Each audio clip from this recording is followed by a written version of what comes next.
എന്റെ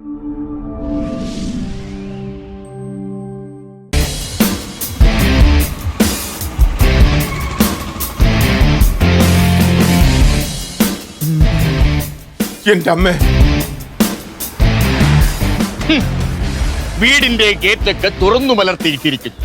ഇത് അവന്റെ വീടല്ലല്ലോ, അവന് സ്ത്രീധനം കിട്ടിയതല്ലേ. പറഞ്ഞ അടുത്ത കുറിച്ച് സുലു അമ്മാവ പറഞ്ഞു കേട്ടോ.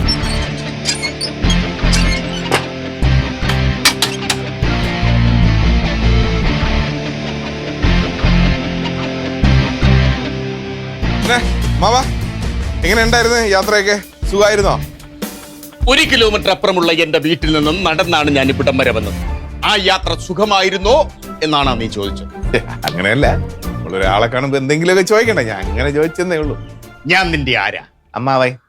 നോക്കൂ, അപ്പോൾ ഭാര്യാപിതാവ്. അപ്പോൾ ഒരു ഭാര്യാപിതാവിനോട് സംസാരിക്കുന്നത് പോലെ വേണം ഒരു മരുമകൻ എന്നോട് സംസാരിക്കാൻ. അനാവശ്യമായ കുശലാന്വേഷണം എനിക്കിഷ്ടമല്ല. നിന്നോട് ഞാൻ പലവട്ടം പറഞ്ഞിട്ടുണ്ട് ആ ഗേറ്റ് തുറന്നിടരുത്. ഇന്നും നീ അത് തന്നെ ആവർത്തിച്ചു. അമ്മാവ സോറി അമ്മാവ, ഞാൻ ശ്രദ്ധിച്ചില്ല. അച്ഛാ, മോളെ, നിന്നോട് ഞാൻ പലവട്ടം പറഞ്ഞിട്ടുണ്ട് ഈ വീട്ടിലെ കാര്യങ്ങൾ വളരെ ഉത്തരവാദിത്വത്തോടു കൂടി നോക്കി നടത്തണമെന്ന്. പക്ഷേ നീ അത് തെറ്റിച്ചു. ഇന്നും ആ ഗേറ്റ് തുറന്നു തന്നെ കിടന്നു. ഇവനിതിലൊന്നും ഉത്തരവാദിത്വമില്ല. നീയെങ്കിലും അത് ശ്രദ്ധിക്കണ്ടേ? ആ ഗേറ്റ് തുറന്നിടുന്നത് എന്താ കുഴപ്പച്ചാ? ഞാൻ നിന്റെ ആരാണ്? അച്ഛൻ. അച്ഛൻ. അപ്പോൾ ഒരു മകൾ അച്ഛനോട് സംസാരിക്കുന്നത് പോലെ വേണം എന്നോട് സംസാരിക്കാൻ. വെറുതെ തർക്കുത്തരം പറയരുത്. അമ്മാവാ, അമ്മാവൻ വരണം. അത് പോയി സുലുവിന്റെ കൈ കൊണ്ടുണ്ടാക്കിയ ഒരു ഊണൊക്കെ കഴിക്കുമ്പോ ഈ ക്ഷീണമൊക്കെ അങ്ങ് മാറും. അത്ര കൈപ്പുണ്യമല്ലേ? നീ ഇവളെ കാണുന്നതിന് മുമ്പേ, വർഷങ്ങൾക്ക് മുമ്പേ ഞാൻ ഇവളെ കണ്ടു തുടങ്ങിയത്. അതുകൊണ്ട് നീ എന്നെ പഠിപ്പിക്കണം. രണ്ടുപേരും എന്റെ പൊന്നെ, എത്രയോ നല്ല മനുഷ്യരുടെ തലയിൽ ഇടി വീണ്. എന്നാ ഇതിന്റെ തലയിലാണെങ്കിൽ ഇഷ്ടം പോലെ സ്ഥലമുണ്ട്. അതങ്ങനെ വല്ലവരും ഗൾഫിൽ നിന്ന് ഫ്രീ ആയിട്ട് കൊണ്ടുവരുന്ന ടിവിയിലല്ലേ ഇടി വീഴുള്ളൂ. നിങ്ങളുടെ വാടകക്കാരന്റെ പേരെന്താണെന്നാണ് പറഞ്ഞത്? ജോർജ് കുട്ടി, മൃഗ ഡോക്ടറാ. നല്ല മനുഷ്യൻ. അതെ. പേര് ചോദിക്കുമ്പോൾ പേര് മാത്രം പറഞ്ഞാൽ മതി. അയാളുടെ കൂടെ ആരൊക്കെയുണ്ട്? വൈഫുണ്ട്, പേര് ആലീസ്. അവരും നല്ല ആൾക്കാരാ എന്ന് നീ പറഞ്ഞാ പോരല്ലോ. പണ്ട് നീ ഒരു വാടകക്കാരൻ അവിടെ കൊണ്ടുവന്ന കാര്യം എനിക്ക് ഇപ്പോഴും നല്ല ഓർമ്മയുണ്ട്.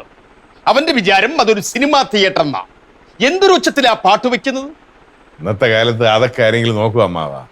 നീ നോക്കില്ലായിരിക്കും. കാരണം ഇവളെ കിട്ടിയത് കൊണ്ട് മാത്രം നിനക്ക് സ്ത്രീധനമായി കിട്ടിയ വീടാണത്. പക്ഷെ ഞാൻ നോക്കും. കാരണം ഞാൻ കഷ്ടപ്പെട്ട് ബുദ്ധിമുട്ടി ജോലി ചെയ്ത് കിട്ടിയ കാശ് കൊണ്ട് മേടിച്ച വീടാണ്. അല്ല അമ്മാവ, ഞാനും ഒരു വീട് നോക്കി വെച്ചിട്ടുണ്ട് നമ്മുടെ പഞ്ചായത്ത് ഓഫീസിന്റെ അടുത്തേ. നല്ല വീടാ, ഉടനെ അത് വാങ്ങണം. പുളുങ്കുരു എണ്ണി കൊടുത്ത് മേടിക്കും. വീട് മേടിക്കാൻ കാശ് വേണം. അത് നിന്റെ കയ്യിൽ എവിടെ നാടാ കാശ്? അല്ല അല്ലച്ചാ, കുട്ടേട്ടൻ ചില പുതിയ ബിസിനസ് ഒക്കെ നോക്കുന്നുണ്ട്. അതൊക്കെ ഒത്തുവന്ന അതിൽ നിന്ന് കാശ് കിട്ടുമല്ലോ.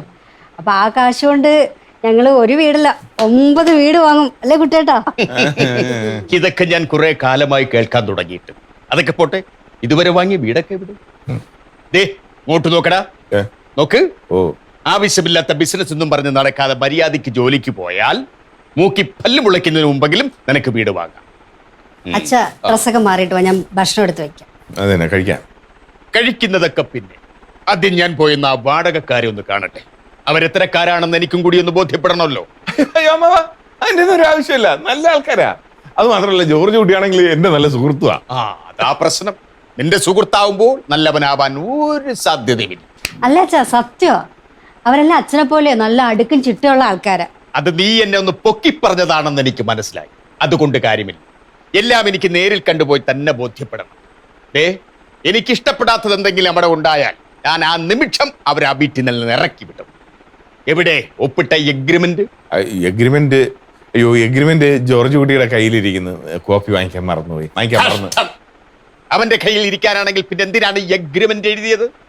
ഓമനക്കുട്ടാ, വര നീ മണ്ടനാണെന്ന് തെളിയിച്ചു കൊണ്ടിരിക്കുക. കഷ്ടം.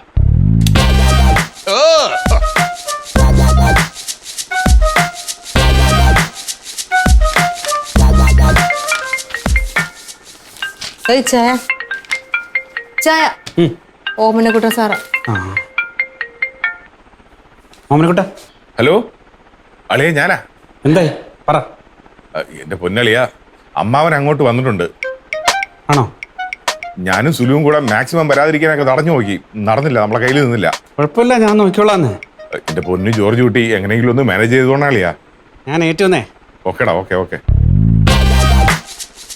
ആ ലംബോദരം മാഷ് വരുന്നുണ്ടെന്ന്. ദേ പിന്നെയും തുടങ്ങി ഇച്ചായന് വെപ്രാളം.